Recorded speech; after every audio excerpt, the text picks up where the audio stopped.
This is Boom Airsoft here, just making a review on my loadout, gun, and gear, and customs to my Kraken Aftermath AK47.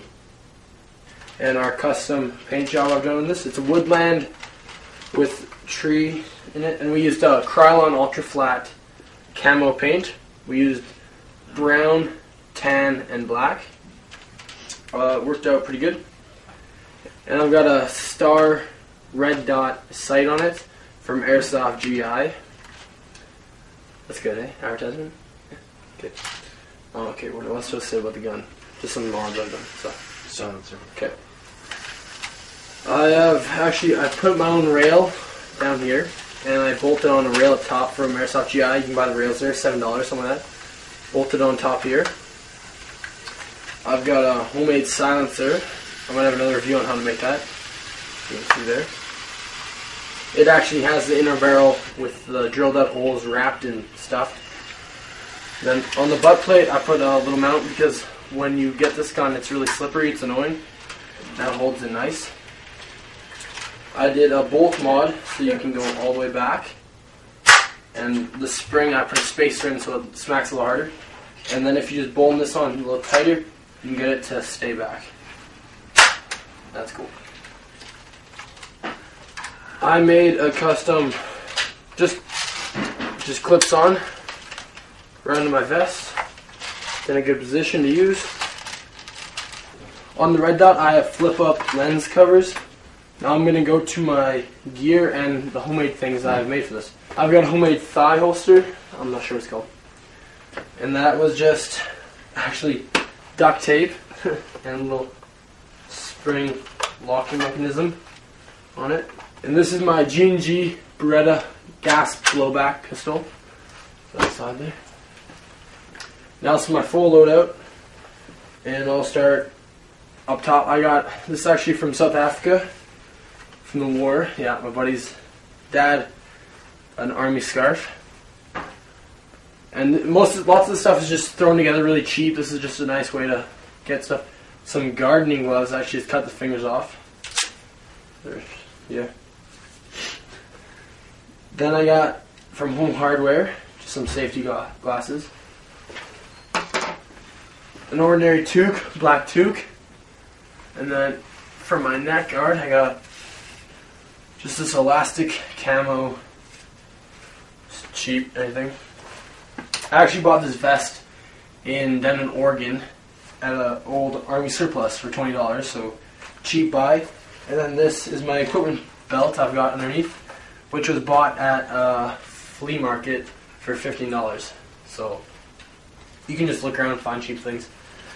So first I got a little side pouch, just got some extra, got flashlight for my gun, just some quick stuff. I hold my mags here, works good. And then I've got my smaller silencer, homemade. I'll have a review on that. Then I go to my just standard military pants and some boots. Start with the gun. This is ABS plastic, and ABS plastic. The small body area here is ABS plastic. This is metal, bolt metal. Trigger guard and trigger is all metal, metal barrel, and metal top right here. And the internal, I actually have a G&G gearbox in this, but that was put in separately after. So what I've done to this gun, first thing off the bat, I put a top rail in here from Airsoft GI, $7. This is my red dot scope from Airsoft GI. I put a rail up front here, and I made this silencer. I'll just give you a look at that. Homemade silencer. It has the inner barrel in it with the stuffing and everything, so it actually works. Even though that, I think it's something like 80% of the gun is from the noise is from the gearbox, and the rest comes up the top, so it doesn't really matter. Some other stuff I've done to this gun, I just a little sticky rubber backing for the butt. And the bolt slide, I've got the full extension on it, so it goes all the way. just by cutting in here, and then it stops back, and then you can adjust. Okay, now just to show the other side in my paint job we've done on this. What we did for the paint job was we just did a base coat of all green. That's Krylon Ultra Flat Camo paint. And then we had brown stripes about every 2 inches apart, all the way down the gun.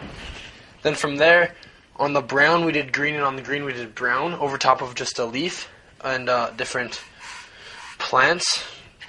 And then just did some tan over top, and then ended with a little bit of black, and it came out pretty nice. This is just the other side of the gun, just to show you. And on the right here, I did for a clip. I didn't sew it. I taped it, but this will clip just right onto my vest, like you saw, and it holds it pretty good. It's nice. Just showing the paint job right there on the clip, and then I just drilled in here to do the sidewinder. You just drill through it. It's pretty simple. So this is my shortest suppressor I made. This one does not have the inner barrel. It is just for looks. Well, whenever you're a suppressor on a airsoft gun, they're for looks. They're not going to do anything. But yeah, it's got the stubby, smaller one to put on there. And if I get enough comments, I'll make a review on that. And yeah. Okay, so this is the side holster I made here. It's just put together by duct tape and some strapping. It has to hold it in, the strap, the pistol there. And basically all I did was cut out the cardboard to the shape that I wanted on both sides, and then tape the inside and then wrapped around. Yeah. Okay, so what I did was I took an old bungee and I just taped it in here so it would stay, and then took the other side, tied it on, and then you got a little handle and it just wraps around, hooks on, and that holds the gun securely in place. I'll show you here. Stick it in, it locks it in, so the gun's not going anywhere. So I took an old belt with just ring loops, stuck it through and taped it on, so then when it goes under your belt it tightens so it doesn't move anywhere, so it's works good. And then over here I just stuck it through here. As you can see, it can move, and then it's got the clip, and then you can tighten it to the size you need around your leg. And this is my loadout. Thanks for viewing, subscribe, comment, Boom Airsoft.